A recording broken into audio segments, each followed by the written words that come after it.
prend l'angle à présent industriel pour parler de vous, de vos métiers, si vous êtes dans l'écosystème patrimonial, de la gestion au sens large, de la gestion privée peut-être plus particulièrement, avec la question du digital et de la relation client. Et c'est Yann Charer qui est à mes côtés pour parler de ce sujet, directeur général délégué de One Wells Place. Bonjour et bienvenue Yann. Merci, bonjour Grégoire. Merci d'être avec nous. Jeune société One Wells Place, c'est ça, fondée en 2017 Tout à fait. One Wells Place, c'est avant tout une aventure entrepreneuriale et humaine. Nous sommes ce que nous appelons une fintech, c'est-à-dire que nous sommes une société technologique et nous sommes spécialisés sur les métiers de la gestion d'actifs et de la gestion privée. Donc nous aidons les banques privées, les sociétés de gestion et les conseillers en gestion de patrimoine à réinventer leur expérience client et la relation client. Partant d'un constat qui est assez dur, je trouve assez sévère, pas forcément intuitif, que le digital a quand même pénétré ces métiers depuis quelques années, mais n'a pas encore abouti à repenser en profondeur la relation client. C'est-à-dire que la première vague digitale, vous dites Yann, c'était surtout un outil de productivité, on va dire, pour les conseillers, un outil d'aide, notamment face aux questions réglementaires. Tout à fait. Mais pas forcément pensé pour le cœur de la relation client. On a fait un double constat. Le premier, c'est qu'effectivement, la relation client en gestion privée, malheureusement, s'est dégradée depuis plusieurs années. Dégradée. Et malheureusement aussi, c'est dû effectivement à l'inflation des réglementations européennes qui ont été créées d'ailleurs à juste titre par le régulateur pour mieux protéger les investisseurs, mais aussi mieux encadrer la fourniture de services financiers. Donc ces directives européennes, c'est MiFID II, DDA, PRIPS. Et malheureusement, elles ont été mises en œuvre, évidemment, par les gérants de patrimoine, mais pas forcément en le prenant par le bon bout. Et le résultat aujourd'hui, c'est que malheureusement, on estime qu'en moyenne, un gérant de patrimoine passe 50% de son temps sur des tâches à faible valeur ajoutée, des tâches administratives, alors que son métier, c'est de conseiller le client, c'est de parler avec lui.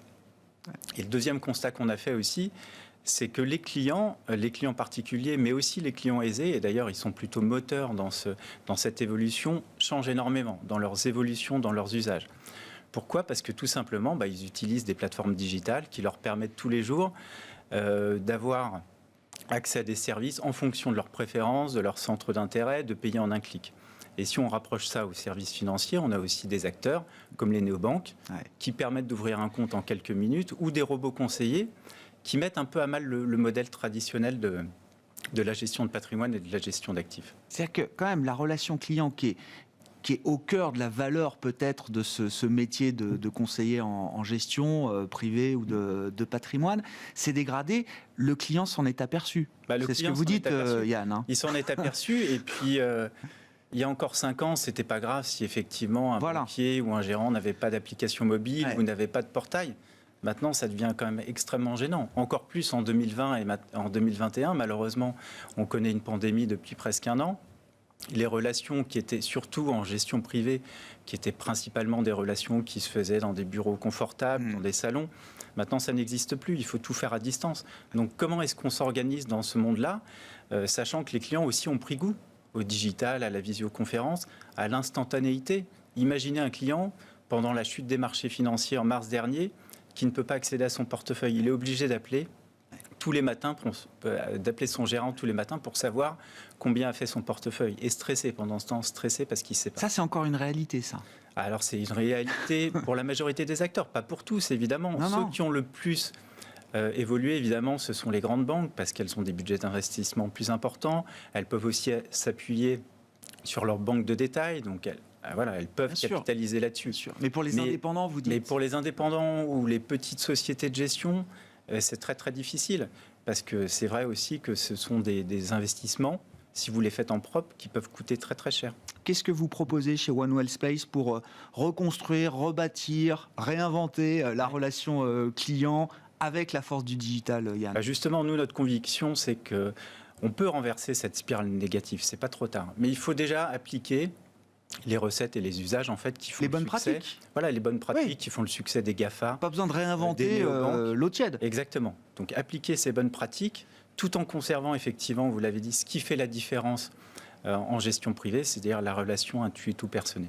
Donc nous, on a créé une solution qui s'appelle Airwells et qui est en fait une solution de relation client justement qui va permettre à la fois d'offrir aux clients privés une application mobile et au conseiller un portail web qui va lui permettre d'interagir avec ses clients, de mieux les connaître aussi.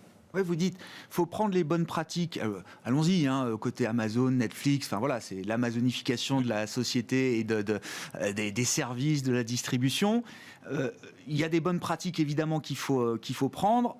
Il faut aussi sacraliser ce qui fait la spécificité peut-être de ce métier-là, de cette industrie. Exactement. C'est-à-dire qu'en fait, il ne faut pas se dire que le digital va remplacer le contact avec le client. Il va simplement être là pour donner un peu plus d'autonomie au client, effectivement, mais aussi permettre au conseiller de mieux connaître son client. On parlait par exemple de transmission et d'assurance vie. Si vous envoyez des contenus à votre client via son application mobile, vous pouvez savoir en fait ce qu'il va lire, ce qui va l'intéresser. Et donc là, vous allez pouvoir le contacter. Et inversement, le client pourra même contacter directement son conseiller en lui disant « Tiens, j'ai lu cet article, il m'intéresse, est-ce qu'on peut en parler ?» Mais ça veut dire, oui, le filtre humain reste indispensable dans ces métiers. Ça fait partie des attentes toujours des clients privés ou des clients fortunés, si on prend ce segment de marché, Yann, ou est-ce qu'il y a quand même l'idée que aujourd'hui je suis un client éduqué, sophistiqué, est-ce que j'ai vraiment besoin de mon conseiller pour me dire qu'il faut mettre du Nasdaq ou acheter tel et tel produit c'est ça qui est intéressant avec le digital aussi, c'est qu'on peut finalement varier les parcours clients en fonction du client. Est-ce que c'est un client novice? Est-ce que c'est un client expérimenté? Est-ce que c'est plutôt un client délégataire ou un client plutôt actif, effectivement? Et d'ailleurs, à travers nos algorithmes, on va pouvoir aussi détecter, y compris les changements de comportement des clients, et donc accompagner le conseiller ou laisser effectivement le client en autonomie. Et c'est vrai qu'il y a plein de choses maintenant que le client peut faire en autonomie, consulter son portefeuille, s'éduquer financièrement à travers le contenu qui est publié.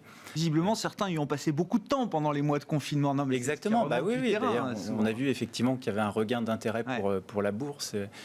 Donc c'est vraiment important effectivement pour les gérants de patrimoine de pouvoir offrir ces services à leurs clients. Et puis il y aura toujours des clients qui auront besoin de parler à leurs conseillers, et c'est très bien. Donc, par exemple, on a un chat intégré à notre application mobile qui permet de le faire, là aussi, de façon sécurisée. Évitons les emails, évitons les WhatsApp, qui sont absolument pas sécurisés. Il y a une question générationnelle qui est très forte. Est-ce qu'il faut un renouvellement de la génération des clients privés ou fortunés aujourd'hui, le temps que les fortunes se transmettent aux héritiers, ou est-ce que non, déjà dans la base installée de clientèle, il y a de l'appétit? Ça, c'est effectivement une bonne question, parce qu'on a toujours tendance à penser qu'en fait, c'est les jeunes générations qui maintenant utilisent le mobile, etc. Mais c'est faux, en fait. Toutes les études montrent, y compris sur la clientèle privée, donc je ne parle pas de la clientèle affluente, large, que le premier canal de communication et d'interaction avec un client privé, c'est le mobile. Ça l'était déjà en 2018, alors imaginez avec 2020 ce qui s'est passé, c'est encore plus flagrant maintenant. Quelles que soient les classes d'âge. Alors évidemment, il y a des personnes moins appétentes, mais ce n'est plus une question d'âge uniquement. À plus de 50 ans, à plus de 60 ans, on est parfaitement à l'aise avec un mobile, surtout si on a aussi une expérience utilisateur qui est simple. C'est-à-dire que si effectivement vous faites une usine à gaz, ça va être compliqué. Mais maintenant, tout peut être simple. La connexion peut être très sécurisée en étant très simple. Le parcours client peut être très simple aussi. Et alors, concrètement, là, si je reviens effectivement à la proposition de One Wells Place, c'est Airwells, c'est ça le produit que vous avez élaboré, Yann. Ça fonctionne quoi? Par exemple, c'est une application que les sociétés, vos clients, sociétés indépendantes, vont pouvoir utiliser pour leur compte, c'est ça? Oui, avec leur propre marque? Exactement. Alors là aussi, où le marché a beaucoup évolué et nous, on a beaucoup travaillé, c'est qu'en fait, c'est déjà avant, ce type de projet, ça mettait des mois et des mois, voire des années. Aujourd'hui, en fait, une société de gestion indépendante ou un conseiller en gestion de patrimoine a juste à nous appeler ou à le faire directement d'ailleurs sur notre site internet, puisqu'on les rend autonomes aussi. Il a juste à se connecter et en quelques minutes, en fait, il va créer son environnement dédié, à la fois pour lui, pour sa gestion de la relation client, mais aussi son application mobile client, à destination de ses clients, donc qui va être en marque blanche, à ses couleurs, avec sa marque. Comment vous vous positionnez par rapport aux grands acteurs, on va dire, du logiciel patrimonial, les Harvest, Menimore, ceux qui ont pignon sur rue et qui ont les grosses parts de marché aujourd'hui. Comment vous vous positionnez par rapport à ces acteurs? Effectivement, ce sont des acteurs qui sont présents depuis plusieurs dizaines d'années pour certains d'entre eux, qui ont effectivement axé leur proposition de valeur principalement sur la productivité, effectivement, des conseillers. Et nous, on a voulu vraiment renverser ça. Évidemment, on traite des enjeux de productivité, mais on le lie intimement à la relation client, donc à cette expérience client. Ce qui nous différencie aussi, c'est l'ouverture de notre application. C'est-à-dire que maintenant, on peut, grâce à notre application, se connecter aussi à d'autres services, de signature électronique, par exemple, d'optimisation de portefeuille. Donc, ce qui est assez différent de ce qui est proposé aujourd'hui par le marché. En termes de coûts, alors on comprend les bénéfices, mais la partie coût, c'est des solutions qui sont abordables, accessibles, justement peut-être pour une partie du marché qui n'a pas accès au grand du logiciel. Oui, tout à fait, puisqu'effectivement, avec les progrès technologiques, c'est aussi une solution. Imaginez une société de gestion indépendante qui voudrait faire sa propre application mobile. C'est plusieurs centaines de milliers d'euros à minima à investir, et après, il faut pouvoir la maintenir. Notre solution, c'est 10 fois, 20 fois moins cher, en fait, parce que c'est une solution, effectivement, qui a été créée pour être réplicable à différents environnements, tout en préservant la personnalisation, donc la marque blanche de nos différents clients. Sur alors je rappelle, créé en 2017, où est-ce que vous en êtes de votre développement commercial, pour dire les choses concrètement, Yann? Et moi, les premiers retours d'expérience que vous avez pu avoir sur votre produit. Le développement commercial, on dit qu'il ne faut pas gâcher une crise, et c'est vrai que finalement, cette pandémie est plutôt une opportunité pour nous. Parce qu'il y a encore quelques temps, on sentait les acteurs intéressés, effectivement, mais pas forcément. Là, ils sont pressés maintenant. Voilà, là, ils sont beaucoup plus pressés. Ils ont senti effectivement qu'il fallait vraiment investir rapidement. Et comme ils ont compris qu'il manquait d'outils, peut-être. Exactement. Oui. Et c'est assez intéressant de voir aussi parmi des acteurs assez traditionnels, finalement. Et la demande vient d'ailleurs des utilisateurs, donc de leurs clients, mais aussi de leurs banquiers, de leurs gérants, parfois les plus traditionnels, qui disent oui, effectivement, c'est une solution qu'il nous faut, c'est ce qui nous manque aujourd'hui. Bon, on verra, crise comme accélérateur du digital, la relation client et les retours d'expérience déjà, qu'est-ce qu'ils vous ont appris Les retours d'expérience, alors c'est ça aussi qui est intéressant avec ce type de solution, c'est qu'on va traquer tout ce que fait l'utilisateur. Bien sûr. Donc on va voir ce qui marche bien, on va voir ce qui marche moins bien, et donc on va pouvoir faire évoluer quasiment en temps réel. Donc ce qui marche bien, effectivement, c'est par exemple de pouvoir pousser du contenu qui va être personnalisé, parce que ça permet effectivement assez rapidement au client final de prioriser et de lire ce qui l'intéresse. Ce qui marche bien aussi, c'est de pouvoir échanger facilement avec son conseiller à travers l'application mobile. C'est aussi le zéro papier, c'est-à-dire partager un document maintenant. C'est plus la peine de l'envoyer par courrier, vous le scannez, vous le chargez via l'application mobile. Donc toutes ces fonctionnalités marchent très bien.